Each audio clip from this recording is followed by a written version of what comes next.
Pilipinas, ang oras 9 makalipas ang alas 8 ng umaga. Programang nakikinig, programang inaalam ang masasabi mo, programang magbibigay ng tama at totoo para tama ang alam mo. Tara, usap tayo para malaman ang Damdaming Bayan. Live sa DZRH Radio, DZRH TV at DZRH Digital. DZRH Damdaming Bayan. Kasama sina Lakay Deo Macalma at Sister L. Elaine Apit. DZRH Damdaming Bayan. Daming Bayan. Magandang umaga, Luzon, Visayas at Mindanao. Ayan, nakala nyo si Lakay, ano? Huwag kayong mag-alala, mamaya makakasama natin si Lakay Dayo. Magandang umaga, Pilipinas. Kumusta po kayo ngayong araw ng Lunes? Ngayon ay October 2, 2023, unang araw o unang Lunes sa buwan po ng Oktubre. Kumusta ang buhay-buhay, lalo na ng ating mga kababayan, ng ating mga misis na weekend pa lang sinasalubong na ng mga hindi magagandang balita. Nako, nung weekend, aside sa pagtaas ng presyo ng LPG, na pag-uusapan din natin yung itlog. Alam nyo ba yung itlog? Ang sarap-sarap kaya ng itlog pambaon. No? Naalala ko nung estudyante ako yung nanay ko, magpiprito yan ng itlog. Kasi sa probinsya, sa mga viewers at listeners natin, lalong-lalo na yung mga nakaka-relate dyan. Kapag nasa probinsya, usually ang pa-breakfast, lalo na yung manok ay nangingitlog lang naman sa likod ng bahay, itlog. Hindi naman na kailangang bilhin. Pero dito sa Metro Manila, binibili talaga yan dahil wala namang nag-aalaga masyado ng mga manok dito, no? Pero anyway, nabanggit ko yan kasi nga tumaas ng halos 4, almost 4 pesos ang kada kilo ng presyo ng liquefied petroleum gas ng Petron, ng Solen, Regasco simula kahapon at marami ang mga kababayan natin sa report nga ni RH23 Edwin Duque, yung mga restaurant, ayan, dyan sa may bahagi ng Kamanava area, sila ay mukhang magtataas ng presyo ng kanilang mga paninda dahil nga dito sa dagdag na presyo ng bawat kilo ng LPG. Dahil apektado nga naman yung kanilang puhunan dahil kasama yan sa kanilang pinupuhunan, yung LPG. Paano ka nga naman magluluto kung wala kang LPG? At kaugnay po ng usapin na yan, makakausap natin via phone live ang direktora ng Oil Industry Management Bureau ng Department of Energy, si Director Rino Abad. Director sir, good morning at welcome po dito sa programang Damdaming Bayan. Magandang umaga po. Magandang umaga, Ma'am Elaine, at magandang umaga po sa ating mga kababayan. Opo. Attorney Rino Abad, sir, ito, umaaray po, kani-kanina lang, may mga nakausap na tayo ang ating mga reporters sa labas ng Himpila na medyo umaaray po sila dito sa taas ng presyo ng LPG po natin. Wala po bang way, sir, para mapababaan natin or mapigilan ang pagtaas ng presyo? Well, ang nangyari ho talaga ngayon, ang benchmark ko kasi na binabasehan natin to verify yung adjustment, dun sa mga ginagawa ng oil company na adjustment, ay yung Saudi Aramco contract price. Ang nangyari ho ngayon, from September to October, umingkrease ho ng around 53 US dollar per metric ton ho ang contract price. At yan ho'y nagresulta doon sa estimate natin na magkakaroon ng adjustment, an increase for LPG in cylinder of around 3.74 pesos per kilogram. True enough, yung estimate natin, lumabas naman yung mga notifications ng oil company na mayroon po silang adjustment from 3.73 to 3.75. So yung atin pong estimate ay 3.74. So alam nyo naman na hindi naman masyado tayong eksakto, no? Pero yung adjustment nila, manonotice ho natin, this is just a recovery ng kanilang import cost. Wala hong ibang pinanggagalingan yung increase. Because, dahil po sa import cost, ito po yung dahilan bakit po biglaan tayo nagkaroon ng pagtaas sa presyo ng LPG? Wala hong ibang rason. Kasi yung estimate ho namin galing dun sa increase ng import cost ay siya namang eksakto na halos kapareho na estimate ng increase na ini-implement ng mga oil company ngayong October 1, and that will be effective for the whole month of October na po. Opo. Director Abad, sir, nabanggit nyo effective for the whole month of October. Makakaasa po kaya tayo na pagsapit ng November magkakaroon ng pagbaba o bawas presyo? Well, historically, yung trend ng LPG, meron hong kataasan ng price up to March of next year. So nagsisimula ho yan, I've mentioned, nagsisimula yan usually August, September. Ngayon, nang simula nga talaga ng August. Okay. Hanggang March ho yan, minsan may spill over pa ng April. Saka naman po, bababa pagdating ng ng May. Hanggang July to August. Dahil ngayon, yung heating requirement kasi nagsisimula na ngayon yung winter time nung Northern Hemisphere country. At malaki ho talaga dyan ang gamit ho ng LPG ay for heating requirement po ng mga bansang yan. So, most probably po medyo konting tiis lang sa ating mga kababayan dahil marami po ang umaaray dito sa pagtaas ng presyo. Pero Director Abad, sir, magkakaroon tayo ng rollback naman sa presyo ng ng gasolina. Ito po ay effective bukas na higit 2 piso ang ating estimated na rollback. Ano po yung naman nito? Rason bakit po magkakaroon tayo ng biglaang rollback? Well, yan ho'y sinabi ho natin na may tightness ng supply, may kataasan ho talaga ang crude oil price vis-a-vis yung price natin pagdating dito sa ating domestic market, Philippine market. But of course, hindi naman yan tirik lang ng tirik, no? Mataas ho ang level but it remains to be volatile. For example, bakit po nagkaganon sa gasolina? Apo. Sa week lang ho, nang nakaraang week, 5 days lang ho, ganito ho ka-volatile ang price. Ang gasolina po, nasa 102 ng Monday, bumaba ho ng 100 ng Tuesday at saka Wednesday. Umakyat na naman ho ng 101 nung Thursday. Andun yung Friday, bumaba uli ng 98. Mataas ho nga level yan, yung mga level na yan. Hindi ho yan makakabalik dati na ang ating, for example, ang ating Dubai crude nung dati sa March bago itong mga production cut ay umaabot na lang ho ng 77. Ang Dubai ho natin, sample na lang ho nung nakaraang week. Nagsimula sa Monday, 94. So, sabi ko nung March this year, bago yung production cut, nasa 77 ho yan. Ngayon, nasa kataasan ho ng 94 ngayon ang Dubai crude. Pero doon sa kataasan na yan, nagsimula nung 94. Bumaba ng 92 ng Tuesday. Tumasa naman ng 95 nung Wednesday. In short, hindi ho yan permanente taas hanggang dire-diretso na lang taas. Volatile ho din yan. Pero we will be expecting na medyo may kataasan. Hindi ho tayo nag-expect na makakabalik siya nung $77 per barrel yung crude oil dahil nga tuloy-tuloy hanggang December ang kanilang production cut at tuloy-tuloy ho ang tightness ng supply. Pero habang nasa taas siya, manaka-naka, meron ho siyang volatility. Pwedeng mag-increase, decrease. So, yan ho ang sitwasyon.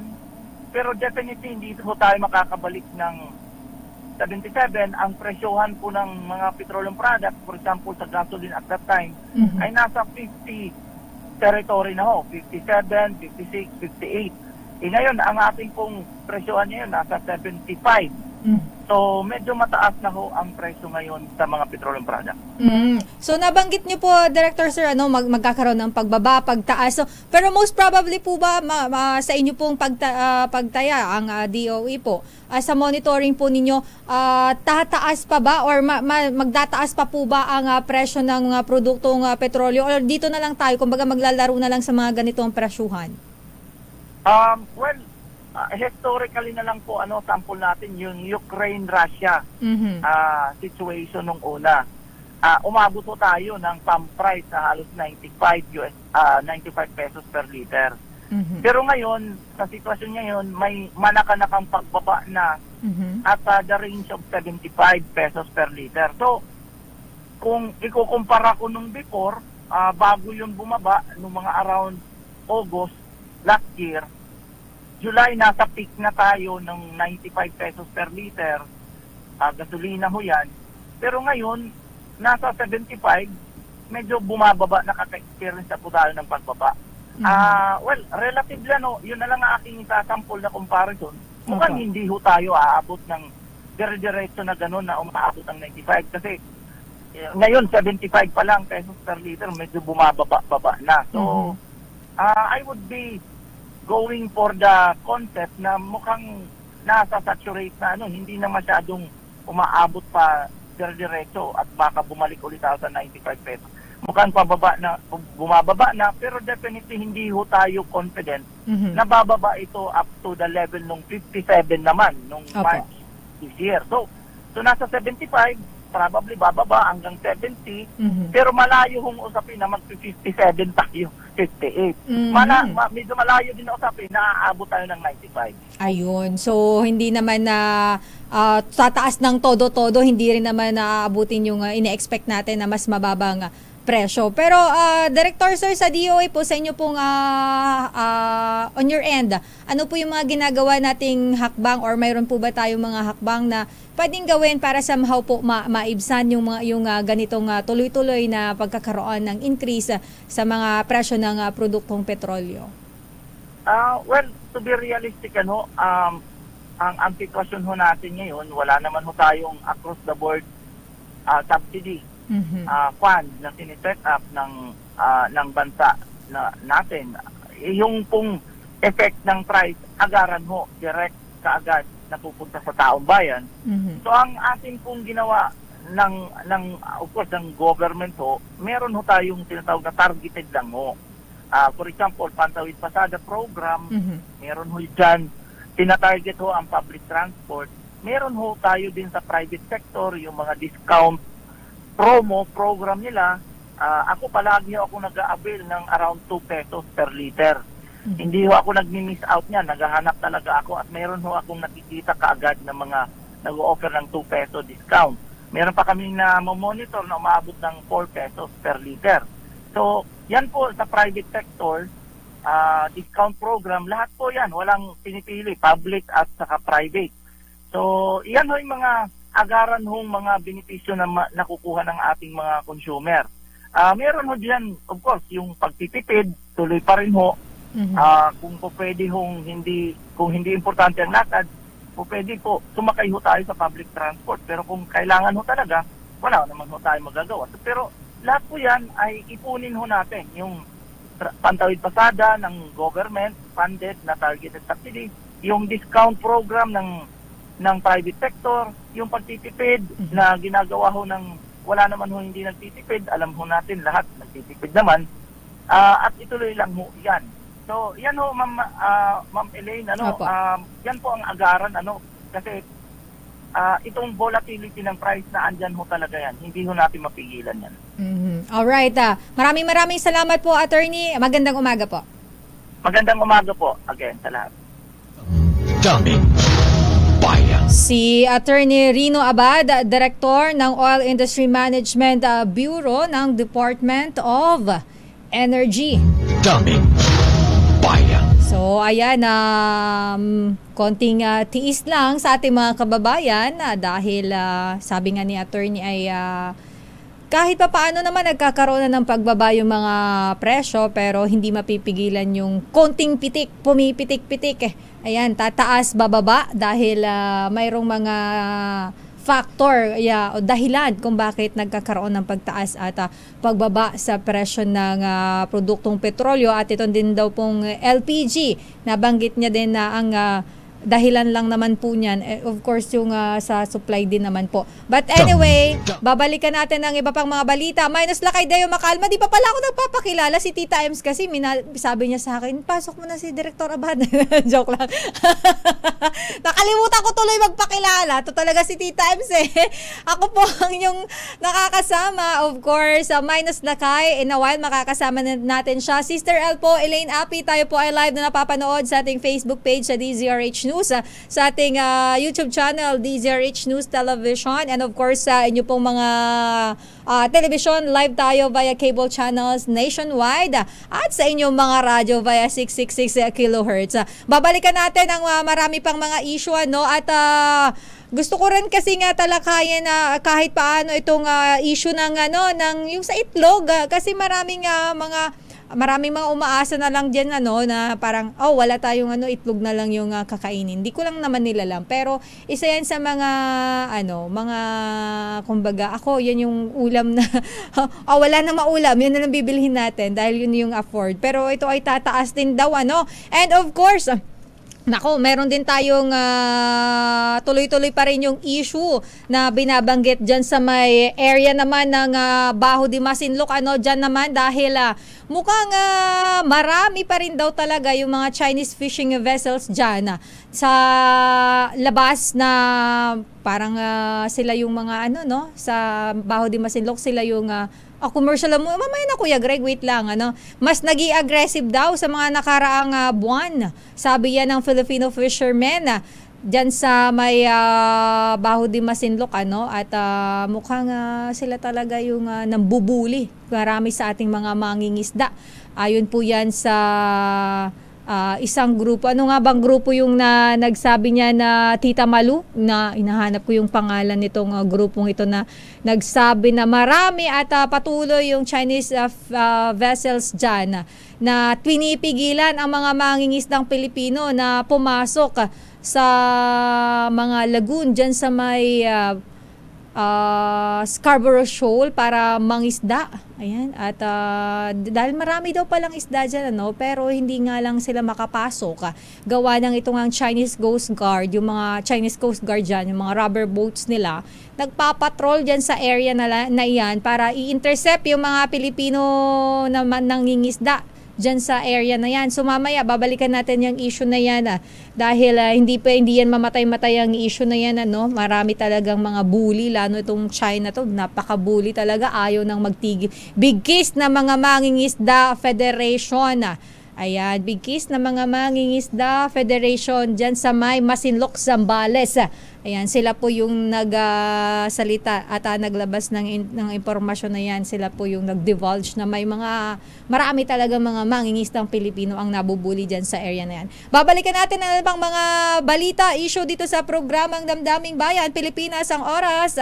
It's 8:27. Damdaming Bayan.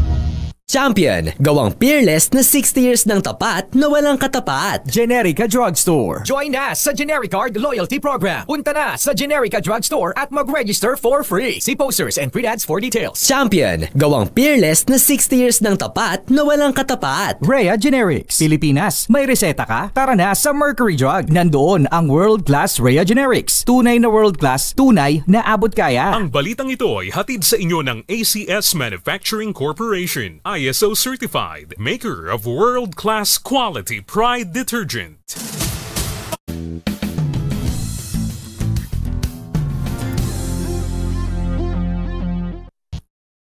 Nagbabalik po ang Damdaming Bayan, Minus Lakay Deo Makalma. Ako pa rin po ang yung nakakasama dito sa programa, Elaine Apit. At standby kay RH5 Val Gonzales, standby din kay Edwin Duque dahil mukhang may mga Oh, bakit may mga isasarang daanan? For repair. Sige, babalikan natin yan maya-maya. Pero ngayon, puntahan nga muna natin dahil mainit ang ating usapan, mabigat ang ating pambungad kanina. Hanap muna ako ng medyo magandang Christmas song. Ano bang magandang Christmas song? Ito na lang, ayan. Dahil tayo ay mamimigay muna ng papremyo. Ang bigat-bigat ng salubong natin sa umaga. 84 days na lang bago magpasko. Kaya naman ang ating ninong ng bayan na si RH6 Sherwin Alfaro ay nagbibigay ng papremyo. Lalo na sa mga nakikinig sa radyo. Kaya naman puntahan muna natin si Sherwin. Pero bago yan, ikaw muna Kuya Het. Dahil malakas ang kakong makinig sa DZRH, malakas ka rin sa amin. Itodo nyo na ng malakasan ang inyong radyo at makakay na ang matyempohan ng aming roving reporter na nakikinig o nanonood sa DZRH. Instant, mananalo ka ng malakasang 1,000 pesos sa DZRH Malakas promo hatid sa atin ang kauna-unahang radyo sa Pilipinas, DZRH. Una sa Pilipinas, una sa Pilipino. Sherwin, nasan ka ngayon? Mamimigay ng limpak-limpak na papremyo. Nandyan ka ngayon sa Pasig. Saang area mismo dyan sa Pasig, Sherwin? Yes, ako dito po sa Canada. Wow! Ayaw nga, no? Canada. Canada Street. Dalawang side pala ang Canada. Isang French-Canadian side, saka isang English side. So, unahin mo natin yung French-Canadian French ka muna. Mahirap yan. Magandang umaga po. Kayo, ito yung mga residente dito sa barangay Pinagbuhatan. Kayo po yung natingpuhan namin na nanonood sa inyong cellphone. Ano pangalan niyo? Rufina Franco, ma'am. Si Ate Rufina. Loyal. Alam mo, loyal listener to kanina nung makita niya yung ating mobile talagang lumapit at sabi niya kayo sa DZRH yung namimigay na pera. Kaso yun yung oras pa rin kuming. Kaso may problema sa signal dito kanina sa area. Oo pero nga. Naka-recover na. Ate, gaano katagal na kayo nakikinig sa DZRH? Nanonood? Ay, nung araw pa pong bata ako, nanonood na talaga ako ng DCR nung wala pang TV. Nanonood siya kahit wala pang TV. Antaray. Sino paborito niyang anchor, Sherwin? Sister El, ako sabi mo si ate. Nanay Rufina, sino po, kung kayo po ay noon pa nakikinig sa DZRH, sino po ang yung paboritong anchor? Noong araw po, nung nabubuhay pa si Ray Langit. At saka, buhay pa po si Ray Langit! Buhay pa po si Ray Langit! Siya ngayon, hindi ko na siya napapakinggan buhay pa po. Opo. Jay Taruk. Jo Taruk. Si Manong Jo. Okay. Sila kayo, hindi mo ba idol? Ito mga announcer sa DZRH. Ngayon. Ngayon po talagang nanonood ako sa YouTube kay Katunying at kay Jerry Baha ng Dos por Dos. Ayun. Yun, sino siyempre ang paborito mga announcer? Di siyempre si Sister El. Wow, magkakabulahan tayo dito Kasi si Sister El ang malakas. Dahil malakas ka kay Sister El, eto meron kang 1,000 pesos. Ayun. Yan, 1,000. Ano masasabi mo? Maraming salamat po, DCRH. Pambili ng LPG. Pambili ng LPG. Ayun. Congratulations, Nanay Rufina. Dahil na kasi punta naman tayo dito sa Canadian English side. Ayan, English side. Mga Inglesero to, ate, how are you? Okay lang po ako. Pero OFW ka? Opo. Saan ka nag-OFW? Sa Qatar po. Sa Qatar? Anong pangalan ni Ate Sherwin? Si ate, anong pangalan mo? Geraldine Bandojo Chidoria po.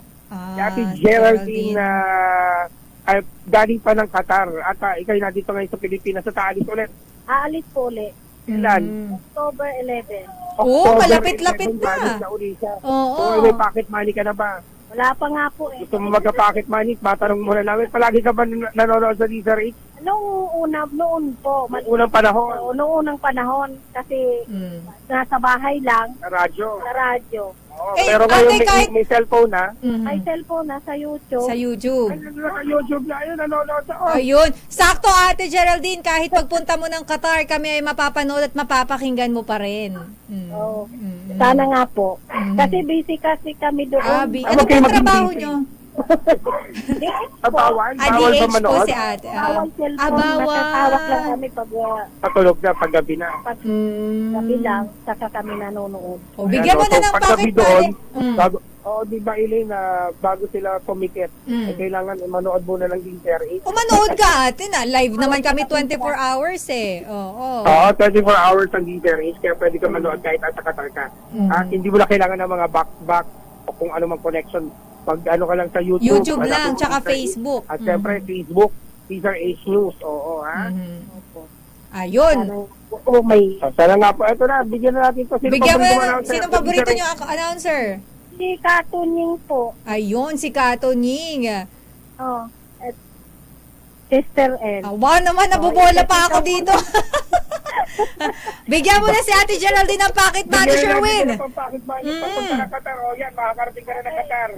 Salamat po. Maraming salamat po. May 1,000 pesos, syempre. At sa lahat ng mga malakas ang gusto mo lalo ng 1,000 pesos, tumutok lang sa DZRH. Baka kayo na susunod na win na natin sa DZRH Malakas promo. Kung saan may bigay tayo ng 1,000 pesos sa mga patuloy na nagmamahal at pakikinig sa DZRH. Maraming salamat for making us number 1 sa recent Santa and Nielsen survey. Maraming salamat po sa inyong lahat. Alright, number 6, survey battle para tuloy-tuloy sa pagbabalita, tuloy-tuloy sa serbisyo, sama-sama tayo Pilipino. Yay! Ayan, congratulations kaila Ate Rufina at Ate Geraldine na mayroon ng pocket money papuntang Qatar. Congratulations! Samantala, puntahan muna natin bago tayo mag-commercial, Kuya Het, bago kayo bigay sa'yo. Puntahan muna natin ang report ni RH5 Val Gonzales. Dahil mayroon daw dry run na inilatag na rush hour zipper lane dyan sa may bahagi sa Katipunan Avenue, Quezon City. At yan ay umarangkada na ngayong umaga. Nandyan si RH5 Val Gonzales. Val G. Naputol si Val. Sige, mamaya balikan na lang natin ang report ni Val Gonzales. Edwin Duque, may footbridge sa EDSA na isasara sana ngayon para sa isasagawa naman daw na repair. Dinadaanan pa rin ng marami. Andiyan na ba si Edwin? Mamaya na lang siguro. Commercial muna tayo. Okay na si Edwin? Break muna tayo. Babalikan na lang natin. Standby Val, standby Edwin. Babalikan natin na lang pang mga balita at talakayan dito sa programa. Makalipas lamang po ang ilang paalala. Pilipinas, ang oras 40 minutes, makalipas ang alas 8. Dummy. Number 1. For weak and for strong, the rich and the poor ones, the road is so long. Ang bilis-bilis ng panahon. Hi, good morning, Sister L. Ilang days before Christmas. Good morning, Lakay. 84 days bago magpasko. Bilis. Nakami na ang bonus sa 13-month pay. Sana all. Sandali lamang standby, Let Narciso. Birthday girl. Birthday nga pala ni Miss Let, ha? Ano ba ang pa-birthday ni Pangulong Marcos, ha? First Lady, ha? Ayan. Yung mga members ng Malacanang Press Corps, Let, anong regalo ng Pangulo at First Lady, ha? Mayroon bang something? Ay, oo, diba? May mga ganyan yan. May cake din ba para sa Makati? Sandali lamang, babalikan natin mga reports sa standby, Leta Narciso. Standby, Raymond at Paas. Ano ang latest sa Senado? Standby man ang Milky Rigunan mula sa Kamara. Abay, may trabaho po ang mga senador at congressmen ngayong recess na sila, Sister L. Yes. Pero bago ang lahat, i-congratulate natin ang Bureau of Customs. Abay, dapat noon pa yan, Commissioner Bienvenido Rubio, ha? Sa wakas, meron na pong kinaso ang mga sinasabing smugglers mahabigan ng agri-products. Ito ba yung mga nag-smuggle at nag-hoard ng bigas sa Bulacan? Abay, pati daw yung mga nag-smuggle, nag-hoard ng bigas sa Zamboanga. ay kakasuhan na rin. Pero may nakasuhan na Secretary Boying Remulla ng DOJ. Abay, nasa inyong tanggapan na pala yung mga kinasuhan. Sana'y banggitin din ang pangalan. Para hindi po tayo pagdudahan, baka mamaya sabihin fall guy lang ang mga yan. Sino ba ang mga yan? Nasaan yung mga sinasabing smugglers? Senator Idol Raffy Tulfo na binabanggit natin sa Senado. Dapat banggitin ang mga pangalan. Anong kinakatakot ninyo? Ayan. Kung kumpleto naman na ebidensya.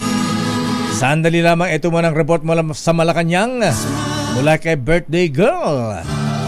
Mas marami pang, ang galit na ang Pangulong Marcos, ha?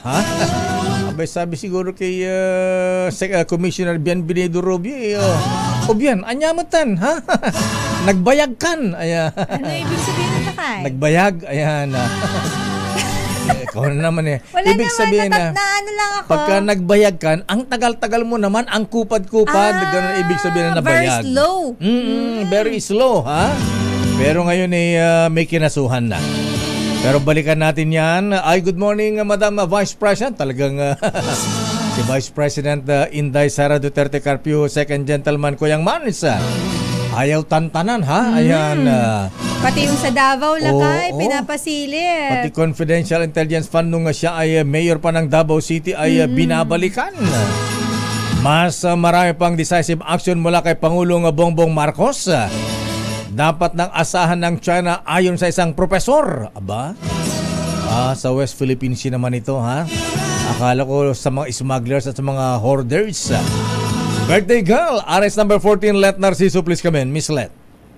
Lakay, Sister L, naniniwala si De La Salle International Studies Professor Renato De Castro na hindi na basta-basta ipagtitigit balikat ng Administrasyong Marcos sa mga nangyayari sa West Philippine Sea. Sinabi ito ni De Castro kasunod ng naging hakbang ni Pangulong Ferdinand Marcos Jr. sa floating barrier sa Bajo de Masinloc. Kaya naman ayon sa profesor, dapat nang asahan ng China ang mas marami pang decisive action ni Pangulong Marcos. Malinawan niya ang mensahe ng paninindigan ng presidente na depensahan ang teritoryo ng bansa. Gayon din ang pagpapakita ng political will sa kagustuhang matiyak ang seguridad sa pagkain para sa mga Pilipino, lalo na ang mga mangingisda at ang kanyang independent foreign policy. Kumbinsido si Professor De Castro na ikinagulat ng China ang tugon ni PBBM sa maritime issues sa West Philippine Sea. Lakay? Anong schedule pa ng Pangulong Marcos ngayon, Miss Let? Wala pang inilalabas na schedule ang Malacanang, Lakay, para ngayong araw. Ayan, pero wala naman balak ang Pangulong Marcos na mag-jet ski papuntang West Philippine Sea. Wala naman ganyan, oo. Basta't ang sabi niya, hindi tayo naghahanap ng gulo, ayan. Dinidepensa lang natin yung ating teritoryo. At natuwa ba ang Pangulo dahil sa wakas, tumugon na ang Bureau of Customs at DOJ. Ayan yung mga binabanta niya mga rice smugglers at hoarders. Ayan, kinasuhan na.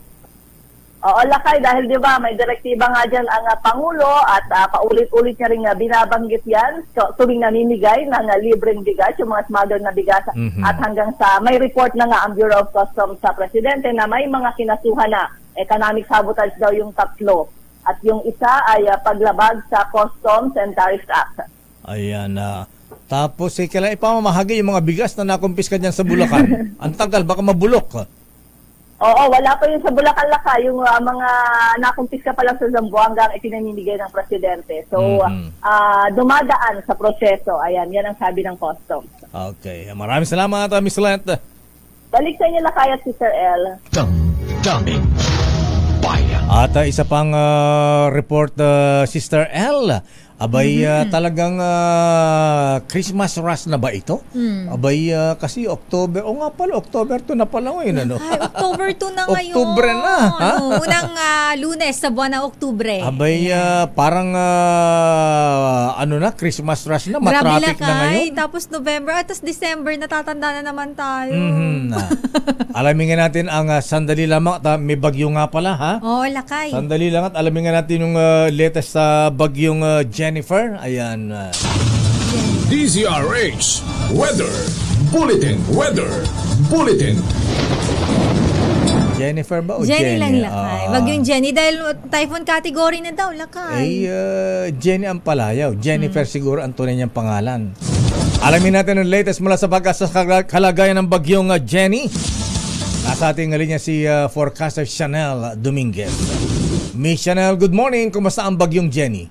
Magandang umaga din po sa inyo at magandang umaga po sa ating tagapakinig. So, yes po, tama po, naka-typhoon category na po itong si Jenny at ito'y huling namataan sa 655 km east ng Apari, Cagayan.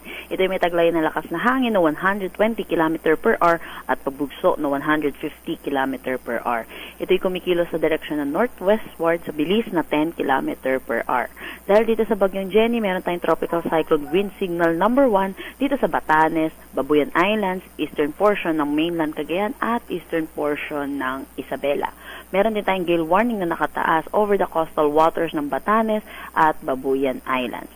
Dahil sa trough netong ni si Bagyong Jenny, asahan natin na magiging maulap ang panahon na may kasamang kalat-kalat na pag-ulan dito sa Cagayan, Isabela, Aurora, Quezon at Bicol region. Samantalang yung southwest monsoon naman natin ay nakaka-apekto dito sa southern Luzon, Visayas at Mindanao. Kaya asahan din natin na magiging maulap ang panahon na may kasamang kalat-kalat na pag-ulan dito sa Visayas, Zamboanga Peninsula at Mimaropa. Dito naman sa Metro Manila at nalalabing bahagi ng ating bansa, asahan natin ng generally fair weather na may mga tsansa pa rin ng localized thunderstorm lalo na sa hapon at sa gabi. Kaya antabayanan po natin ang mga nilalabas na thunderstorm advisory ng Pag-asa. Miss Chanel, yes po. Hanggang kailan tatagal sa par itong bagyong Jenny? Possible po siya lumabas ng ating Philippine Area of Responsibility Thursday evening or Friday morning po. Naku, matagal pa, ano ha? So, apektado ang weather dito sa Metro Manila, Chanel? Yes po, naapektuhan din po tayo nung southwest monsoon or yung trough din po neto. Kaya asahan din natin the next days po makakaranas din tayo ng mga pag-ulan-ulan po. May inaasa nga bang 2 o 3 bagyo ngayong buwan ng Oktubre, Miss Chanel? Yes po, for this month po talaga 2-3 po. Pero ito pong si Jenny ay pasok po sa September, kaya possible po may 2 o 3 pa po. Malalakas ba yung mga paparating na bagyo o mahina lang? Hindi pa po natin sure pa po. Ayan na. At bakit naman ang lakas ng ulan sa mga bandang Mindanao sa Davao? Bakit may mga binaha doon na Miss Chanel? Naputol ang ating linya. Binaha? Kinulog ang kanyang signal.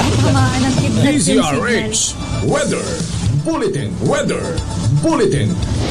Anyway, maraming salamat Miss Chanel Dominguez, forecaster ng Pag-asa.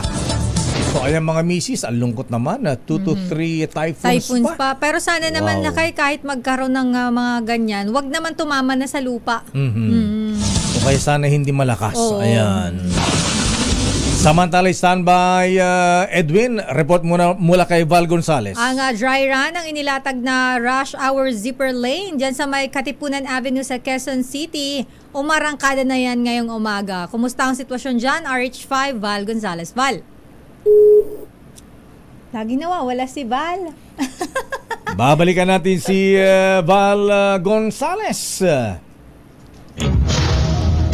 Abay, dito muna natin dahil may natuklasan po ang aking bubit, mga kuya, mga ateng. Malaking tulong sa gastusin natin mga Pilipino sa gamot at may kakarangal pa nating lahat. Dahil ayon sa aking bubit, ang Rhea Generics ay piniling makapartner ng mga kilalang international pharma experts dito sa Pinas. Di ba? Nakaka-proud. Pareho ang active ingredients ng branded at mga generics. Pero iba ang kalidad ng pagkakagawa. Ang Rhea Generics ay hindi basta generics. Ang Rhea Generics ay gawang branded. Dahil gawa ang Rhea Generics na mga world-class pharma partners. Tulad na lang Pfizer, Viatris, Sanofi, GSK, Otsuka, Merck, Fresenius Kabi, AstraZeneca o EP Philippines, Lundbeck at Boehringer Ingelheim. Kaya makasiguro ka na ang Rhea Generics ay tunay na world-class at tunay na abot kayang halaga. Kaya misis, ang katunayan, tatak Rhea at tatak ng world-class pharma sa box magkasama. Hanapin sa box ang tatak ng world-class pharma. Kaya payo na aking bubit, Pilipinas, may reseta ka?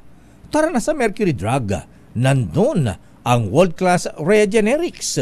If symptoms persist, consult your doctor. Daming bayan. Balikan natin si Val Gonzales. Val Gonzales. Nawala na si Val? Nawala lakay. Si Edwin. Ayan, ano report ni Edwin? Okay. Yung may footbridge daw dyan sa EDSA na isasara sana ngayon para sa isasagawang repair. Pero dinadaanan pa rin ng marami. Kung isasagawa yan sa repair, baka naman sira na yan, Edwin. At baka naman may mag-collapse or what? RH23, Edwin Duque, Edwin. Tama, Miss Elena Mayor Deo. Nakita na ito ng kunting sira. Kaya ideklara ng DPWH. Ano yun, Kuya Cesar? Pinapadaanan pa rin, Edwin, kahit under repair dapat? Kung pwede naman daanan, bakit hindi? Walang epekto sa mga tao. Yung kanisang anunsyo. Pero ayon dito sa DPSTM, dapat ang MMD ang magbabantay at magpaunawa doon sa mga tao tumadaan, lalo pat tunis kaya tamang maraming tao para tumawid. Karkula ng DPWH na naglagay ng karatula, kailangan ng i-repair. So mula ngayong araw hanggang October 31, yun ang naka-schedule, pero wala namang tumutugon. Bagkus ay tuloy-tuloy pa rin yung daan ng mga kababayan natin na gustong makatawid agad sa EDSA Carousel, na meron na may isang footbridge pa sa may 5th Street na daanan dapat na napakalapit lamang. Pero sabi nga kanina, nung isa sa mga nakapanim nating enforcer, at tamaran pa rin ng ating mga kababayan na lakarin yung footbridge para makatawid doon sa EDSA Carousel at makasakay, at pilit pa rin dito dumadaan na mayor dito sa footbridge na tapat-tapat ng MC Hospital dito sa EDSA Caloocan. Anunsyo ng DPSTM, tumugon at dumaan sa tamang daanan upang makaiwas sa disgrasya habang siniklarang i-repair itong footbridge na matagal nang kinakalawang at nakita na rin ng kunting kahinaan na dapat i-repair na ito ng Caloocan o ng DPWH o ng MMDA. So yan, timpla pa rin dito sa EDSA sa Caloocan. Ako pa rin sa RH23. Edwin Duque, tuloy-tuloy sa magbabalitan, tuloy-tuloy sa serbisyo. Sama-sama tayo, Pilipinas. Daming bayan. Maraming salamat, Edwin Duque. Standby, Val Gonzales. Standby, Edniel Parosa. Abay, grabe ha. Dahil pala nakaranas ng brownout ha. Abay, ano ang nangyari paring Joe Saldariaga ng Meralco? Abay, 850,000. Abay, migit kalahating milyon ang nakaranas ng brownout dahil sa tinatawag nilang grid disturbance. Babalikan natin yan. Standby Edniel, standby Val Gonzales, standby manang Milky Rigonan. Dito na tayo sa mga good news sa mga ating mga misis. At sa mga mahilig na magkape, mga kuyang, alam nyo ba na may twin pack na ang Jims 3+1 Coffee Mix? Ito ay may plus ingredient na Korean ginseng na nagpapasigla ng katawan at memorya. Ang Jims 3-in-1 Coffee Mix Twin Pack ay may spirulina na mayaman sa protina at minerals. Kaya naman, napakasarap magkape. Lalo na kung kapeling mo ang mahal mo sa buhay. O diba? Ano pang hinihintay po ninyo? Mag Jims 3+1 Coffee Mix ka na. Jims 3+1 Coffee Mix Twin Pack, tulong para may plus ka sa life. Daming bayan. Oras, Sister L. 9:09 na. Champion. The year for beer. Friends, music, and more beer. San Miguel Oktoberfest na. All over the country pa. Makijam at tumunta sa The Roadhouse, Manila Bay at Seaside Boulevard, SM Mall of Asia, Pasay on October 6. Meron din sa Taal View Resto Park in Tagaytay City on October 7. Marami pang dapat abangan sa San Miguel Oktoberfest events. For more details, see posters or i-follow sa San Miguel Oktoberfest pages. I-scan rin ang QR code para laging updated. Ano? GGG? Tara na sa San Miguel Oktoberfest all over the country. Drink responsibly.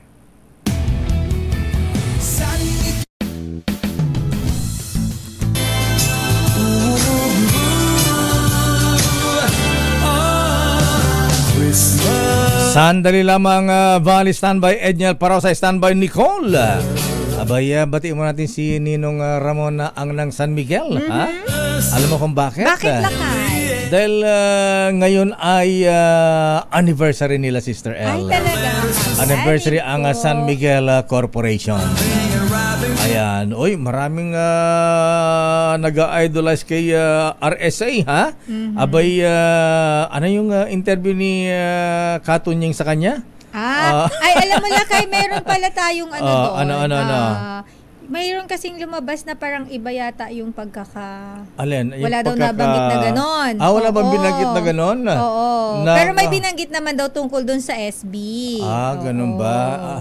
Akala ko pagka marami ka, ano sabi niya?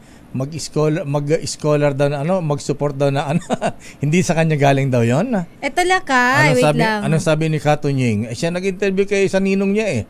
Siya ang may tunay na ninong po. Ayan. Hindi ko po nakikininong na lamang po kay Don Ramon ang na San Miguel.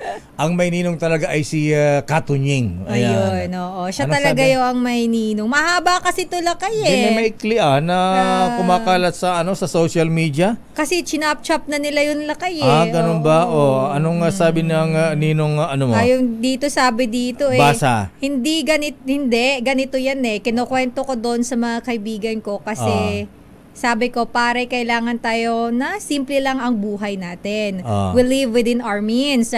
Tingnan mo yung mga ibang tao dyan, nakatira na nga sa barong-barong, nakatira na kung sa... Iba ba ito, lakay? May bago, ikaw talaga hindi ka updated. Ito yung transcription niya, lakay. Hindi ka updated eh. Ayan, di ba? Di ba binanggit ni Katunying kanina yan? Iba daw ito, lakay. Ganun ba? Luma na yan eh. Yung sinasabing, ala na nga kung ano-ano pang...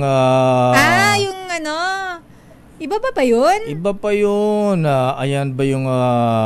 Mahaba kasi ito lakay eh. Di ba binanggit ni Katunying kanina? Meron siyang transcription na sinend dito sa atin eh. Nasaan na ba yun? Maikli lang eh. Anyway, in short. Ang sinasabi ni RSA, ni Don Ramon Ang, abay pagka daw asan? Nawala tuloy. Sige na, mamaya na nga.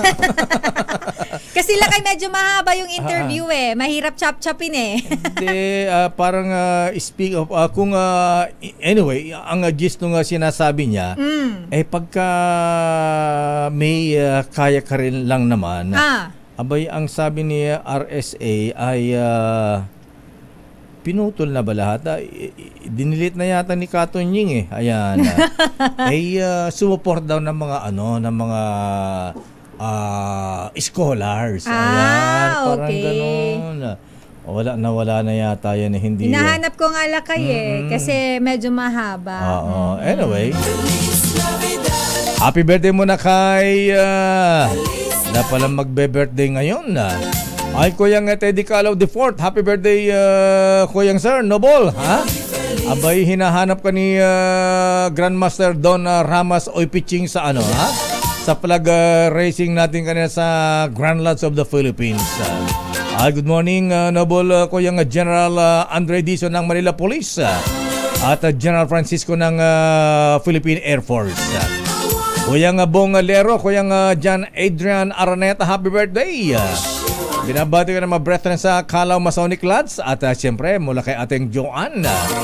Kay Sharon, birthday pala ni Sharon, ha? Sharon Gentalian. Ayan, hindi Cuneta. Ayan. Si Ate Shawi. Cuneta Pangilinan. At Noble Second Vice President Ronald Yuno at Noble Erica Panga. Binabati na mga brethren sa Katimugan Shrine Club at si Mista Ed Ladaw ng Sandigan 82 at Kuyang Ogie Liaw. Abay, dapat meron tayo dyan. At happy birthday. Birthday pala ni former speaker, ha? Dating speaker Sunny Belmonte. Binabati ni Mayor Joy Beltran. Joy Beltran. Belmonte lakay. Joy Belmonte at si Bossing Miguel ng Philippine Star. Happy birthday, Mr. Speaker, Mr. Adonis, ha? Adonis ang tawag nila sa kanya eh. Bakit naman Adonis na ba? Abay, secret, ayan. Tan mo kay Boss Miguel Belmonte ng Philippine Star, alam na yan. Di ba, Icho? Ayan, ba't ba tinawag na Adonis Speaker Belmonte?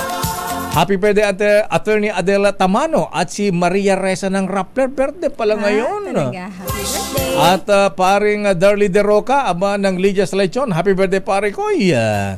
At kay Angie Gonda at Lieutenant Colonel Enrique Rafael. Nako, eto mabigat ang pa-birthday ha. Meron daw boodle fight mamaya at may MP light pa siya. Sarap yan, babahado ng MP light. Ayan, boodle fight. At happy birthday din kay Jam Galindez. Ayan, report muna kay Val Gonzales nga. Babalikan natin for the third time around. Sana okay na ang linya ni Val Gonzales, yung dry run ng inilatag na rush hour zipper lane dyan sa may Katipunan Avenue, Quezon City. Umarangkada na ngayong umaga. Report ni RH5, Val Gonzales. Val. Sister El, Mayor, nagsimula na nga ang unang araw ng dry run ng morning rush hour zipper lane na ipatutupad sa kabanang southbound ng Katipunan Avenue sa Quezon City. Dakong alas 6:30 ng umaga kanina hanggang alas 8. Yung dry run, ito'y ipatutupad na tuwing weekdays. Layunin ng zipper lane na mabawasan ang volume ng sasakyan tuwing umaga sa Katipunan southbound sa may tapat ng Miriam College at malapit din sa De La Salle University. Ang entrance ng zipper lane ay sa U-turn slot sa harapan ng UP Town Center malapit sa isang malaking drugstore. Baga pa lamang kanina na magtalaga ng mga traffic enforcers sa lugar at naglagay ng mga directional signages upang magabayan at umalalay sa mga tumarang motorista sa kabaan ng Katipunan Avenue. Ang proyekto ay magkatuwang na ipatutupad ng Quezon City Government at ng MMDA. Samantala, yes, Mayor. Yung zipper lane na ipinatupad ngayon, nakatulong ba para lumuwag ang daloy ng traffic diyan sa may Katipunan, tapat na Ateneo at Miriam College? Naman, Mayor. Medyo maayos naman yung unang araw. Hindi katulad dati na talagang tumitigil.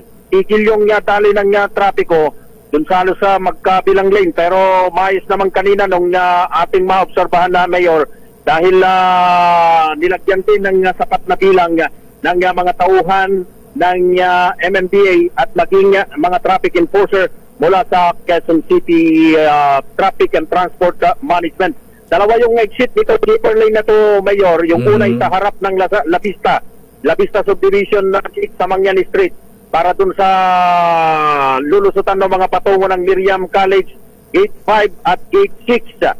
At ang pangalawa ay sa harap ng Miriam College, Gate 3 sa bahagi o southbound ng Katipunan Avenue. So, ito ay formal nang ipatutupad simula ngayon at sa susunod pang mga araw, Lunes hanggang Biyernes, maliban na lamang kung holiday. Samantala, Mayor, idagdag ko na rin dahil alas 43 ngayong umaga nang ideklarang fire out na itong sunog na Subic Club sa Kaingin 1 sa Barangay Pansol, Quezon City. Isang 3 palapag na bahay ng mga informal settler families ang nasunog bago mag-alas 8 ng umaga kanina. Sa report ng Bureau of Protection, wala namang nasugatan o nasaktan sa sunog sa Barangay Pansol, Quezon City. Para sa kauna-unahan sa Pilipinas, DZRH, ako naman, Val Gonzales, tuloy-tuloy sa pagbabalita, tuloy-tuloy sa serbisyo. Sama-sama tayo, Pilipino. Daming bayan. Maraming salamat, Val Gonzales. Sandali lamang, Edniel. Eto na, nakita ko na. Pero matagal na pala ang San Miguel, Sister L. Lakay. Matanda pala kay Manong Johnny Ponce Enrile. Ay, talaga ba? Abay, ilang taon na? 133 years na pala, ha? Ooh. Ayan, happy 133rd founding anniversary sa San Miguel Corporation. Abay, naalala ko nung makilala ko ang San Miguel, Sister L. Soriano pa ang mga may-ari niya nung araw eh. Andres Soriano ang may-ari niya nung araw ang San Miguel, ha? Hanggang napunta kay Boss Nanding, ayan kay Don Ramon Ang, at nakita na ko yung sinasabi ni Don Ramon Ang. 1890 pala siya lakay tinatag ang San Miguel. 1890. O kaya ngayon na 133 years. Ayan, happy anniversary sa mga taga San Miguel Corporation. Ano sinabi niya lakay? Ayun, ito ang sabi ni Don Ramon Ang ng San Miguel. Ayan, para po sa mga may extra pera daw dyan, makinig kayo, ha? Kung may extra kang pera, huwag mong ipitin. Ayan, Huwag mong talian ng lastiko sa bulsa. Ayan. Pahingahin mo. Kung may extra kang pera, huwag mong ipitin. Ang sabi ng Don Ramon Ang. Anong payo niya? Ano? Magpaaral ka ng senior high. O nga naman ha? Abay, kung may sobra-sobra kang pera naman dyan. Bakit hindi mo... ano naman yung tumulong ka sa mga estudyante? Ayan. Yung hindi kayang mag-aral. Ayan. Magpaaral ka ng senior high. Daming bayan. Ilang kaya ang pinapaaral niyang senior high? Ayan. Sa college kaya wala. Ayan. Pero feeling ko, kasi di ba Lakay marami siyang tinutulungan? Even mga foundation. Yes, foundation, scholarship, ganyan. Marami. Oo, ayan. Sana nga gayahin ang Don Ramon Ang para walang mga out-of-school youth.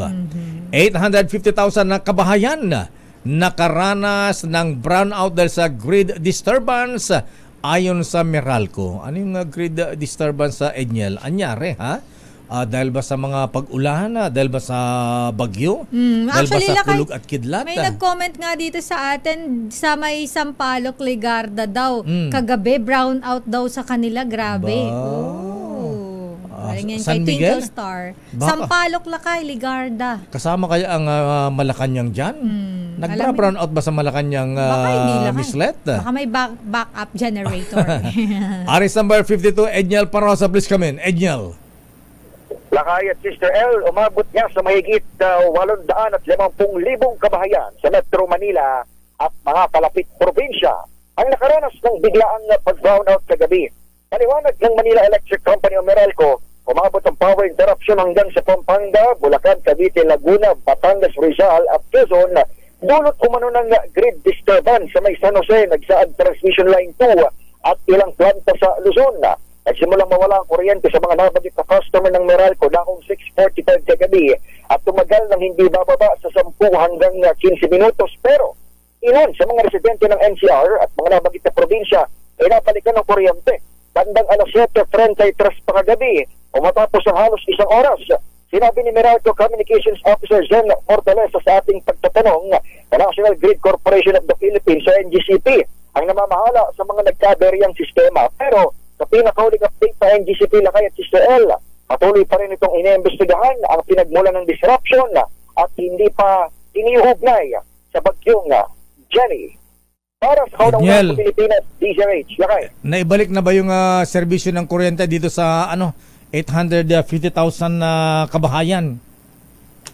Correct, Lakay. Naibalik naman na kahapon o kagabi after ng higit isang oras o halos isang oras.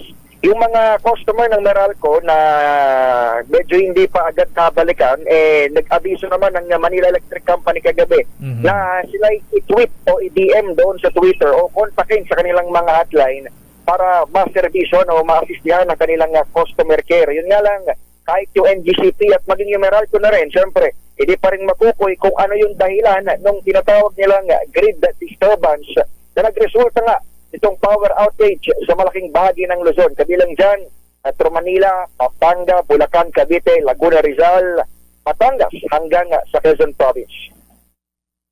Okay, maraming salamat, Edniel. Maraming salamat, Lakay. Back to you. Daming bayan. Samantala, report mula kay Reynadar. Aba, nako, eto na Sister L. Ayan, Lakay, oo. Controversial itong issue dyan sa SBMN itong last week. Abay, yung mga brokers nagre-reklamo dahil sila ay biktima ng kotong. Ayan, biktima na ng kotong sa ilang taga-customs. Meron pa sa SBMA. At naging talamak daw yata pala, Lakay, dyan sa may SBMA, yung problema sabi ng ibang brokers, ayan bayad na sila sa Bureau of Customs. Bago makalabas ng SBMA, kinukotongan naman daw sila. Abay, sino ang nangongotong? Pero sila ay nakipag-dialogue na kay Chairman Jonathan Tan ng SBMA. Di ba nung ma-interview natin nung last week, sabi niya, Hindi totoo yan. Ayan, at kung meron man, isumbong nyo sa akin at aking sisibakin ang mga iyan. Mukhang may nasibak na, Lakay. May nasibak na ba? Mukhang may nasibak na, Lakay. Ang bilis ni Chairman Jonathan Tan. May nasibak na last week pa, Lakay. Naman kailangan natin. Hindi natin kailangan yung mga nanggigipit sa mga negosyante. Arrest number 45. Ray Nadar, please come in. Ray. Okay, good morning, Lakay at Sister El. Alam mo ngayon, Lunes. Halos walang humipo sa mga dokumento. Hala, bakit? Siguro nagkaroon ng nervyos nung mangyari nung nakarang Biyernes. Na hindi lang sinabon, kinula at pinapalo pa ng palo-palo ni Congressman J. Kong Hon. Itong mga taga-Seaport. Akala ko ba nagagalit si Chairman Tantan? Bakit si Congressman J. Kong Hon ang nagalit? Ang nangyari kasi Lakay, yung pinaratangang si Rico Reyes, nung humarap doon sa pinaka-inquiry sa loob ng boardroom ng SDMA, mataas na mataas ang boses. Sino? Si Rico Reyes. Wala? Bakit? Akala mo ordinaryong tao at kung sino lang yung kausap niya. Kaya doon nagmalaki siya na ako si Rico Reyes. Wala? Kinahuli ko ang Cebu Pacific doon sa kalating bilyon na utang nila at ano-ano pa. Wow. Kaya nagalit si Congressman J. Kong Hon. Sabi niya, wala kaming pakialam kung ano yung mga accomplishment mo. Ang ating pinag-usapan dito, itinuturo ka na ikaw ang nangungutong dito sa Seaport SBMA. Yun ang sagutin mo. May sagutan sila, Ray, di ba? Oo, may sagutan. Pwede natin iparinig. Ayan. Parinig natin yung sagutan nila. RHTV, ready ba yung... ayan.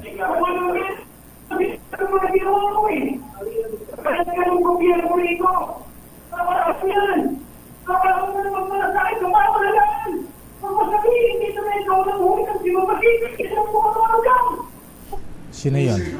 Sabihin mo ba rin? Trabaho mo yan! Bayad ka rito! Wala. Hindi po ako sumisigaw, sir. Ay, lakas-lakas ang bolis mo! Sino sumisigaw, Ray? Kung marunong ka sumigaw, marunong din ako!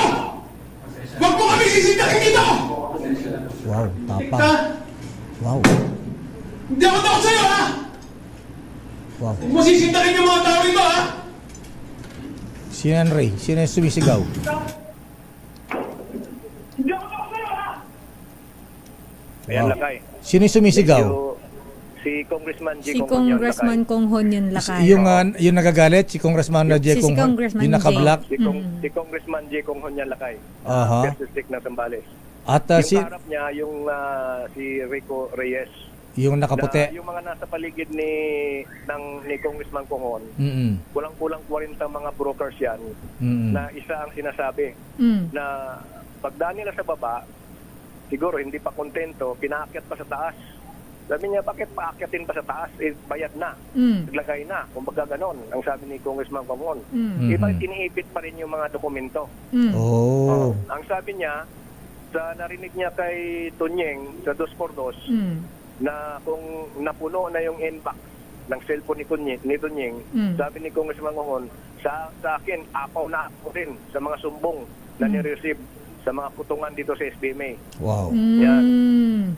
Kaya kaugnay niyan, on the spot, yung Rico Reyes ay pinag-file ng libo patents ni Congressman ni Chairman Tan. At sabi niya, itong si Jerome Martinez, dahil isa itong career, may plantilla position sa Seaport bilang General Manager, ay iimbestigan nila. Kapag napatunan na niya na guilty o may ginawa siyang pagmungutong dito sa mga negosyante o sa mga broker dito sa Seaport sa SBMA, ay hindi rin siya magatubaling tatanggalin din ito. Ito ang kanyang sinasabi niya ganun. If I find out that guilty siya, 100%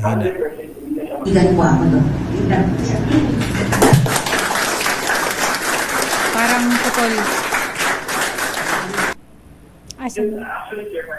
Yun ang mga binitawang salita ni Chairman Jonathan Tan Lakay. Sino itong Martinez? Anong role sa anong position niya sa SBMA itong Martinez? Siya yung general manager. General manager. Kumbaga, ang katumbas niyan, siya yung customs commissioner ng BOC. Wow. Sa kanya kasi dumadaan lahat ng mga dokumento kahit anong klaseng importation. Sa SBMA. Yan, meron bang broker dyan na nagpapato na kung ano yung sinabi nila. Kasi under oath doon sila kay Congressman J. Kong Hon sa kanilang salaysay tungkol sa pangungutong. Sabi nila, bayad na kami ng taxes. Bayad ng duties and taxes, babalik sa SBMA para kumuha ng gate pass. Bakit ayaw pa kita ng gate pass? Ngayong luma naman daw sa baba. Hindi, tsaka Congressman J. Kong Hon, ibig sabihin, pag bumawaan sa baba, nagkaintindihan na bakit pinapaakyat pa rin sa taas. Ibig sabihin, kulang pa. Yun ang sabi ni Congressman Kong Hon. Ayun na. Kaya pala galit na galit si Congressman J. Kong Hon, ano, ha? Abay, kailangan alalay ni Konsehala Aiko Menendez yan para kumalma si Kong J. Kong Hon. Na high blood si Congressman. Siguro dahil sa baka talama. Congressman Kong Hon, alalayan natin si Chairman Jonathan Tan dahil maglilimang buwan pa lang siya rito. Maaari hindi niya lahat nakikita itong mga kutungan at yung paggagamit ng pangalan niya. Kaya kung meron kayong naririnig na ginagamit ang pangalan ni Chairman, ay isumbong nyo sa kanya, isumbong nyo sa akin. Ayun nga. Yung kanilang mga cell number. Yan ang sinabi na interview natin dito eh. Sumbong nyo sa akin dahil yung mga nangungutong dito, hindi ko tatantanan. Hindi niya palalagpasin at hindi niya tatantanan. Yun.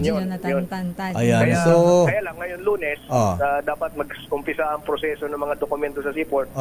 Parang standstill. Ayaw kumilos, nagtitinginan. Kasi may narinig ako dito sa mga broker. Ano sabi? Paano kaya dahil parang nagigpit ngayon? Yung na-advance namin nung nakaraan bago nagkaroon ng bingbangan, i-honor pa kaya yun? Naibigay na eh. What do you mean na-advance? Ano yung na-advance? Nagbigay na sila? Meaning, pag naibigay mo na kasi, baka siguro i-release na yung mga gate pass, paano mang dokumento. Kasi hindi ka kasi makakalabas ng SBMA Lakay kahit bayad na yung duties and taxes mo. Kasi dadaan ka ng gate ng SBMA bago ka makalabas ng SBMA. Kaya kinakailangan mong kumuha ka ng gate pass sa seaport. Kaya doon nagkakaroon ng putungan. Sa paglabas na mismo. Teka muna. Ray, anong sabi nitong mga brokers na nagsumbong kay Congressman J. Kong Hon? Magkano daw ang sinisingil? Sa bawat ano ba yan? Bawat container ba yan? O bawat transaksyon? O depende sa amount ng ng kargamento? Depende sa item ata yan sa sabi nila. Grabe. Ang ordinary daw, ito nadinig ko na kasi may mga broker nung nagkaroon ng press con, siyempre nagbubulungan sila. Meron daw 25,000 per container? Per container. Wow. Mayroon namang 20 million. Ha? Laki naman yun. Na yun. Ray, ito bang mayroon kasi tayong may pinofocus ka doon sa video na sinend mo dito sa atin. Itong naka-black ba na nakasalamin na may bigote, ito ba yung general manager? Yan ba si Martinez? Hindi yan. Iba ba to? Presidente ng Central Luzon Press Club yan. Si Vic Biscotcho yan. Okay. Si Vic Biscotcho na ba yan? Hindi nakikilala nila Hindi ko kilala. May bigote na kasi. Yung mukha ni Jerome at saka ni Rico Reyes. Hinahanap ko yung Martinez Nandyan, sinend ko kay Mother. So, pero dapat umaksyon si Chairman Tantan.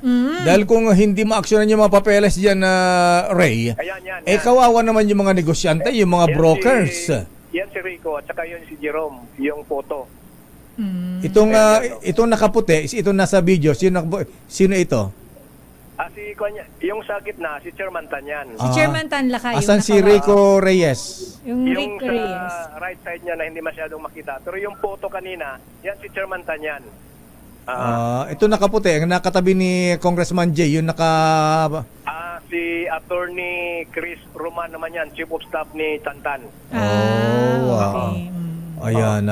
Pero ang tindi nung galit ni Congressman J. Kong Hon, parang akala nga namin natakihin sa sobrang sigaw niya. Parang medyo hindi maganda yung kanyang boses para may sipon. So na-trigger siya. Pinuga pa rin niya yung kanyang galit dahil sabi niya, hindi naman pwede na itong Subic na distrito ko. Mapupuno ako ng text sa mga locator, mga broker, mga importer na sobrang putungan ang nangyari ito sa SBMA. Sabi nga niya, nung panahon ni Chairman Paulino, ang nireklamo lang mahabang talahib. Pero ngayon, ang nireklamo Tutungan na. Most possible kay Chairman Roland Paul, hindi ubra sa kanya yung mga ganyan. Ay, talaga. Ang sabi nila smooth nung panahon ni Chairman Paulino. Pero alam mo, si Chairman Tan kasi dahil pagkuhan dito, alin to sa Antique, Taklan to. Hindi niya kabisado, doon sa tubig. Ilonggo?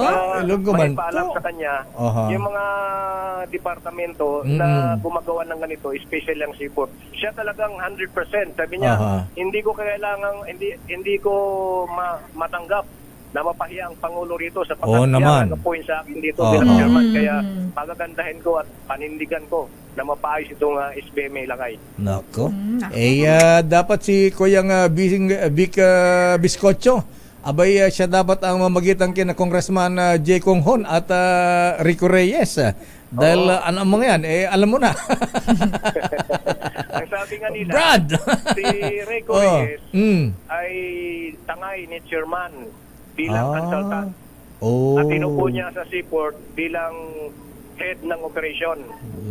Nako. Sabi niya, dahil consultant ko siya, wala siyang position, wala siyang plantilla position sa SBMA, ora mismo, ang file na siyang leave of absence. Si Jerome, dahil merong plantilla position bilang general manager ng seaport, iimbestigahan muna at pag napatunayan na guilty siya, tatanggalin ko rin siya. Sabi ni Chairman. Okay. Dapat lang. Ang tinatamaan dito, baka sabihin kung hindi kumilos ang Chairman Tantan, baka sabihin nakikinabang siya sa mga kotong-kotong ng mga tauhan niya. Ang sabi nga ni Congressman J. Congon, alam mo, Chairman, kahit na hindi mo alam ito man nangyari sa paligid mo, pero yung mga sinasabi natin command responsibility. Ayan, correct. Kaya magtulungan silang dalawa. Kung ano bang ikakanda may rason palang ma-high blood itong si Congressman J. Congon Kaya pala nanginginig pa boses napakatinti sa harap niya Siya pala ang sumbungan ng bayan. Ayan, sumbungan ng mga brokers. Noong una, hindi daw niya masyadong pinapansin. Pero nung narinig na raw niya doon sa 2x2 at sa atin sa Impila na ito na ang sitwasyon sa SBMA, tinawagan niya si Chairman Tan. Si Chairman Tan pala, gano'n din ang damdamin. Sabi niya, mainam na tumawag po kay Congressman dahil pinutakti na rin ako ng tawag at mga balita na gano'n na nangyayari ito sa SBMA. Sabi nga ni Chairman Tan, sa totoo lang, hindi ko alam yung seaport Kasi ang seaport Lakay, siguro mga half kilometers away mula sa tanggapan ni Chairman. Ang opisina ng Chairman ay nasa building 229. Ang seaport office naman sa kabila, mga half kilometers away yan. Kaya sabi niya, hindi ko nga alam yung seaport na yan Kaya inosente siya sa nangyari. Ayan. Anyway, siguro ngayong nagkaroon na ganyan, na-expose ng mga aware na siya anomalya, dapat maging alerto rin ang Chairman Jonathan Tan.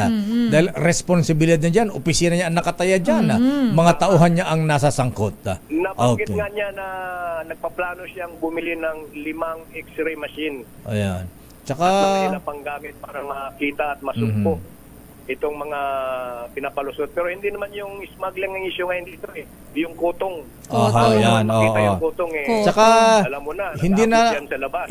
Di ba, nung na-interview namin ni Sister L, sabi, hindi na niya responsibilidad yung kung ano ang laman ng mga kargamento, basta na-approve ng customs yan, ministerial yung pag-i-issue ng ng gate pass. Kung wala namang kaso. Mabuti na mention mo. Kawawa talagang SBMA rito. Ganito kasi, yung pag sinasabing port user ka, hindi ka locator sa loob. Idadaan lang yung container mo ito, dadaong lang yung container mo rito, ilalabas ng SBMA yan. Yun ang jurisdiction ng customs. Pero pag locator ka, jurisdiction ng SBMA yun. Kasi dito lang sa loob dadalhin ang mga container na yan. Naguguluhan ako, ano yung locator at saka... ano yung ibig sabihin ng locator? Ang locator, mga negosyante sa loob ng SBMA. Mayroon sila mga license, may mga permit sila sa SBMA na kumbaga, kung gagawa ka ng katantaduhan, immediately malaman na ikaw yung mayari ng company kasi naka-consign sa company ko. Kaya saklaw kanila. Locator ang tawag dun sa mga may negosyo, may factories sa loob ng SBMA. Locator ang tawag doon. Tapos yung mga kargamentong dumadaan sa customs, Yun yung mga, anong tawag doon? Port user. Port user, ayun. Nakikigamit lang ng port ng SBMA. Dadaan lang. Okay. Sa SBMA. At sila ang kinukotongan. Lahat daw eh. Lahat? Pati yung mga locator dyan, kinukotongan din? Wala daw pili eh. Naku, Diyos ko. Walang sinasanto. Kaya yung 40 megat ng mga broker, makita mo sa video, yan sila lahat. Isang salita.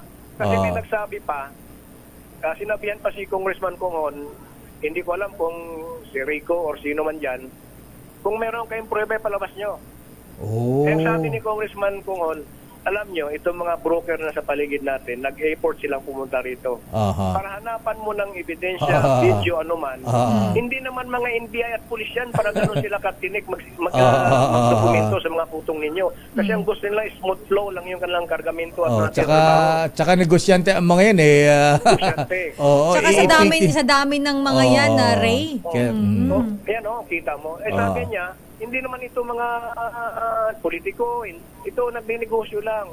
Siguro kung sabihin natin mayroon mang SOP dyan, kung binibigay naman, ilibas yung kwartamento. Ang problema, hindi kontento. Nangihingi pa. Mas malaki pa. Patay tayo dyan. Patay tayo dyan. Kaya umusok itong isyong ito sa SBMA. Dahil dito sa kutungan na nangyari dito sa loob. Kaya sabi ni Chairman Tan, please lang, tulungan niyo ako. Handa akong gawin ang aking trabaho at hindi ko sasantuhin kung sino man sa mga empleyado ko o staff ng SBMA na umutong, sabi ni Chairman Tan. So wala na si Rico Reyes at saka si Martinez. Wala na si Rico Reyes. Okay, sige. Okay, maraming salamat, Ray. So yan na muna ang ating update lakay dito sa SBMA para sa kanon ng impilan sa Pilipinas, DCRH. Tuloy-tuloy sa pagserbisyo, sama-sama tayo Pilipino. Damdamin Bayan. Maraming salamat, Ray Nadar mula sa SBMA. Akala natin yung nagsisigaw si Rico Reyes, Congressman J. Kung Hun pala yun. Na high blood ang Congressman J. Kung Hun. Oo nga, napuno na siya siguro. Kung ikaw ba naman ay yayabangan ka na, pinahuli ko yung mga ganito. Sabi niya, wala akong pakialam sa accomplishment mo. Ang problema ngayon, ayan. At eto, maraming nagrereklamo. Kasama ko ang mga brokers na inirereklamo ka. Nasa likod niya lakay, nakita mo yun. Dami. Ayan ang malupit dyan, ha? Mabuhay ka, Congressman J. Kung Hun. Happy birthday muna kay Mrs. Salinesa ng Ballesteros sa Cagayan ng National High School. Pagbati mula kay Raymond Dadpaas. Sandali lamang siya magre-report, naka-standby dyan. Si Vic Biscotio pala, dating reporter to ng DCMM ha? Ang president ng Central Luzon Press Corps. Ayan. At happy birthday din kay Norman Moraga. Ayan. Birthday ang ating si Radio Tech. At saka si Irene Tayag ng GSIS. Happy birthday. Damdamin Bayan. At sandali lamang at happy birthday din. Bati mo natin to ng happy birthday. Congratulations pala. Congratulations muna Sister L. Kanina. Kay asan yung asan yung kanta natin ng congratulations dito? But iba ang lumalabas. Anyway, i-congratulate muna natin yung mga bagong appointees, mga bagong justices. Congratulations kay Justice Juliet Manalo San Gaspar, Associate in appoint bilang Associate Justice ng Sandigan Bayan. Wow, binabati ng mga taga TLK at UE Alumni Association. Happy birthday. Congratulations din kay kay Ted Herbosa, ayan, secretary. Na-reappoint. Nire-appoint ng Pangulong Marcos diyan sa Department of Health. Lakas talaga, ha? Ayan. At happy congratulations din kay Andres Centino, Presidential Assistant for Maritime Concerns with the rank of Secretary. Ayan. At eto pa, ha? Mga bagong justices ng Court of Appeals. Justice Lorna Chua Cheng at Justice Maria Consejo Ignalaga at Justice Raymond Joseph Javier, bago appoint na Associate Justices ng Court of Appeals.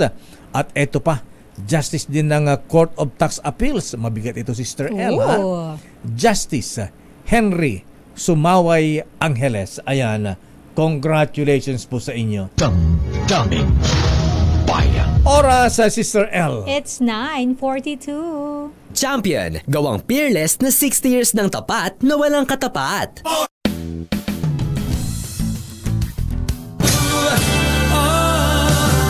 Standby, manang Milky Standby, Christian Manyo. Abay, tukoy na rin mga ahensyang tatanggalan ng confidential at intelligence fund. Sandali lamang at kayo ba mga misis ay nagiging malilimutin na po ba kayo? Ha? At sa lahat po ng mga employers, ngayong papalapit na po ang Pasko. Ilang days, Sister L? 84. Ngayong 84 days na lang before Christmas. Sana po hindi kayo magkaroon ng amnesia. Uy, bawal magkalimutan I-ready na po ang bonus at 13th month pa ng ating mga empleyado, ha? Pero kung kayo naman ay nagiging malilimutin dahil sa dami ng problema, patong-patong po ba makuya, mga ateng, mga misis, at pati mga anak natin wala bang hirap bang mag-memorize at mag-concentrate sa pag-aaral? Alalayan din natin sila mga misis, parang alalay natin kay lolo at lola na medyo malilimutin na talaga. Kailangan nila ng Memo Plus Gold. Ang Memo Plus Gold ay isang herbal supplement na gawa sa 100% pure and natural Bacopa Muniera. At ninong Professor Boy Benessa, napagtibay na sa clinical studies na ito nakatulong para pagbutihin ang ating memorya at concentration. At nakatulong din sa pagbawas ng stress para lagi tayong focus at mentally alert. Ano man ating gawain, trabaho kay pag-aaral. Para always sharp, Mr. Cesar Lee, Ninong. Mr. Michael is my guy, Ninong. Maga Memo Plus Gold araw-araw. Ninong Cesar, ready na ba yung kotse ni Sister L, ha? Hindi ako nakapagmano. Ganun ba? Tagal mo magmano ha? Memo Plus Gold. Mabibili po yan sa Mercury Drug at available din online sa Shopee at Lazada. Memo Plus Gold, lamang ang brainy good. Sino man ang Milky ang mga tatanggalan ng confidential at intelligence fund? Nako, eto na nga lakay dahil 12 ahensya ng gobyerno na tukoy 12? na. Yes, 12. 12 lang? Ayan. 12. Isasama na rin yata mga LGUs. Ayan, oo. 12 na mga ahensya ng gobyerno na tukoy na aalisan ng CIF. Ano-anong mga agency yan? RH12, Milky Rigunan. Mana Milky. Lakay at Sister L, bukod sa Office of the Vice President at Department of Education, 10 pang ahensya ng gobyerno ang aalisan ng confidential and intelligence funds. Itong kinumpirma ni Congresswoman Stella Kimbo, ang Vice Chair ng House Committee on Appropriations, sa patuloy na pagsusuri ng Kamara sa pondo ng iba't ibang government agencies. Ayon kay Kimbo, bukod sa intel at security agencies, hinahanapan din nila ngayon ang dagdag pampondong iba pang mahalagang programa na sinulang ang funding batay sa isinumateng 2024 National Expenditure Program. Matatandaan una ng inanunsyo ng liderato ng Kamara ang paglilipat ng CIF na mga civilian agency patungo sa ahensya na nagbabantay sa West Philippine Sea. Miyerkules ng pagtibay ng Kamara ang 2024 General Appropriations Bill na nagkakalaga ng 5.768 trillion pesos. Bumuo rin ang Kamara ng komiteng tatanggap sa mga panukalang amyenda sa ipinasang House Bill 8980. Ang small committee ay kinabibilangan na Congressman Elizalde Co at Congresswoman Kimbo, ang Chair at Vice Chair ng House Appropriations Committee, House Minority Leader Marcelino Libanan at House Majority Leader Manuel Dalipe. Makal-makalang lakay, baka madagdagan pa yung listahan ng 12 government agencies. Now, sinusuri pa nila ito. Pero for the meantime, ang natukoy pa lang, Office of the Vice President at DepEd, pero ayaw pang pangalanan ni Congresswoman Kimbo yung 10 iba pa. So, a total of 12, pero madadagdagan pa daw ito. Pati daw mga LGU, sisilipin na yung kanilang Intel Fund, Mana Milky. Aba, dapat lang siguro lakay kasi parang usong-uso ngayon ang pagkakaroon ng mga confidential fund. Pero bakit parang pinupuntirya yata si Vice President Inday Sara Duterte Carpio? Alam mo naman kasi lakay ang tanggapan at siya at the first time din na siya yung hahawak ng isa pang ahensya na nilalaanan ng malaking budget every year, yung Department of Education. So medyo controversial yung kanyang CIF. So 500 sa OVP at 150 sa DepEd. At ito yung tinitignan ngayon na babawasan o ililipat ng Kongreso at ng Senado kapag nagkaroon na ng BICAM lakay, Sister El. Pati yung pondo niya sa Davao City Hall, nung siya ay mayor, sinisirip na rin Manang Milky. Mukhang lumalalim na Oo nga, lumalalim. Pero ang Kamara lakay kasi nakasentro lang dun sa budget for 2024 at yung nangyaring pag-disburse din ng budget for 2023. Banggitin na rin ibang ahensya pang tatanggalan ng confidential fund, intelligence fund para masabing hindi lang si Vice President Inday Sara ang pinupunteriya. Oo, lakay. Pero sabi nga ni Congresswoman Kimbo, yung 10 pa, a total of 12 kasi ngayon, baka matukoy na nila pero ayaw niya munang sabihin kung sino-sino yung mga ahensyang ito. Ayan, okay. Parang taga-customs. Ayaw banggitin mo na may kinaso ang mga smugglers at sa mga hoarders. Okay. Hintayin mo daw muna. Okay, maraming salamat, Manang Milky.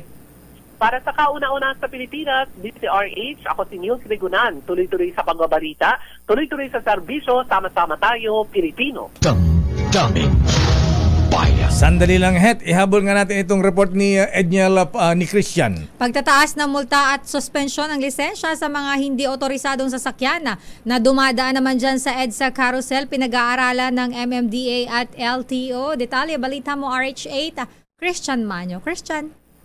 Lakay at Sister L, pinag-aaralan na nga ng Metropolitan Manila Development Authority at ng Land Transportation Office na taasan ng multa at suspindihin ang lisensya sa pagmamaneho ng mga driver ng hindi otorisadong sasakyan na patuloy na dumadaan sa EDSA Carousel. Ito ay matapos na maipit sa EDSA ang ilang bus noong kasagsagan ng malakas na ulan itong mga nakalipas na linggo. Dahilan sa isang sasakyan na pumasok sa busway ngunit hindi makaarangkada dahil sa baha. Habang marami ding paulit-ulit na lumalabag, lalo na doon sa mga motorista na nagmamadali at kayang bayaran ang kasalukuyang multa sa 1,000 piso kung mayroong nahuhuli. Ayon kay MMDA Acting Chairperson Attorney Don Artes, nakausap na niya at sang-ayon dito si LTO Chief Attorney Vigor Mendoza II. Ani Artes, ang MMDA at LTO ay gagawa ng joint recommendation para sa pag-aproba ng Metro Manila Council. Narito ang bahagi ng pahayag ni MMDA Acting Chairperson Attorney Don Artes. Pinag-aaralan na po namin at magkakaroon po kami ng consultation soon. Na taasan po at habang dumadami yung violation ay tumataas po yung penalty at may kaukulan na po dapat na suspension ng lisensya. Actually, nakipagpulong na po tayo kay ASEC Vigor Mendoza at siya po ay nag-agree na dapat na pong taasan at gagawa po kami ng joint recommendation sa Metro Manila Council. Ang EDSA Carousel ay eksklusibo lamang sa mga bus habang pinapayagan din ang mga emergency vehicles at marked vehicles ng pamahalaan. Para sa kauna-unahan sa Pilipinas, DCRH, ito si Christian Manio, tuloy-tuloy sa pagbabalita, tuloy-tuloy sa serbisyo, sama-sama tayo, Pilipino. Damdamin Bayan. Maraming salamat, Mr. Gigolo, Christian Manyo. Babalikan po na ilang pang mga reports, ilang pang mga balita, oras sa Sister L. 9:54. Nung report ni Nicole, Sister L. Oy, teka muna ha. Habang hinahanap po yung QC, ikaw talaga winawala mo ha. Andito na lakay. Miss Let, ayan. Ano ba nangyari kay Kiko? Ayan. Kiko Laurel, Francisco Chu Laurel Jr. Ayan. Ang Chief Executive Officer ng Frabel Group of Companies. Kasama na ang Frabel Fishing Corporation. Kasi matunog na balitang magiging i-appoint na Agriculture Secretary. Kaya lang biglang may announcement ang Malacanang. Ang tanggapan ni Secretary Cheloy Garafil. Abay, sabi niya ala naman daw walang pinipirman pa ang Pangulong Marcos na appointment ni Francisco Chula Orel bilang Agriculture Secretary. Oo, lakay. May lumabas nga ang ganyan na balita. Weekend, diba? Itong weekend. Pero wala namang confirmation. Yes, abangan natin yan. Your business is our business. Ang Indonesia tiniyak na may sapat na supply ng coal ang Pilipinas ayon yan sa Department of Energy. Detalye mula kay RH17, Miss Nicole Lopez. Nicole? Tiniyak ng Indonesia na may sapat na supply ng coal o uling ang Pilipinas na kailangan nito para sa pagpapatakbo ng coal-fired power plants. Ayon kay Energy Secretary Rafael Lotilla, nag-usap sila ng kanyang counterpart sa Indonesia upang masigurong may regular na supply ng coal ang bansa. Sabi pa ng kalihim, 80% ng coal supply ng Pilipinas ay inaangkat at 78% ng coal na ito ay nagmumula sa Indonesia. Ang pagtitiyak ng Indonesia na may sapat na supply ng coal ang Pilipinas ay nang magpatupad ito ng isang buwang coal export ban noong January 2022. Gawa ito ng shortage ng produksyon ng coal sa kanilang bansa at upang maiwasan hanggat maaari ang krisis nila sa kuryente. Dahil dito, naalarma ang gobyerno ng Pilipinas, lalo pat mayorya ng coal ng ating bansa ay inaangkat mula sa Indonesia. Ayon kay Lotilla, nagpaliwanag naman ang kapitbahay na bansa na nagsabing sila raw mismo ay nawawala ng supply ng coal sa sarili nilang bansa, kaya't itinigil muna ang pag-i-export ng kanilang produkto. Sabi pa niya ng Indonesia, nag-normalize na rin ang kanilang supply ng coal sa kanilang domestic use matapos ang COVID-19 pandemic. Ginawa rin ni Lotilla ang pahayag, makaraang makipagpulong ito sa iba pang miyembro ng Brunei Darussalam, Indonesia, Malaysia, Philippines, East ASEAN Growth Area kamakailan. Samantala, lumakas ang palitan ng piso kontra dolyar sa halagang 56 pesos and 57 centavos kada US dollar. At yan ang ating balita sa mundo ng negosyo. Your business is our business. Mula sa kauna-unahan sa Pilipinas, DZRH, ito si Nicole Lopez. Tuloy-tuloy sa pagbabalita, tuloy-tuloy sa serbisyo. Sama-sama tayo, Pilipino. Maraming salamat, Nicole! People making lists, buying special gifts, taking time to be kind to one and all. It's that time of... Bata puting-puti kasi sir, para ka magkukumyon na. You look gorgeous with your attire ngayon, sister. Thank you so much. Oo nga, no. Nagulat ako, naka-all white ako today. Alin ito?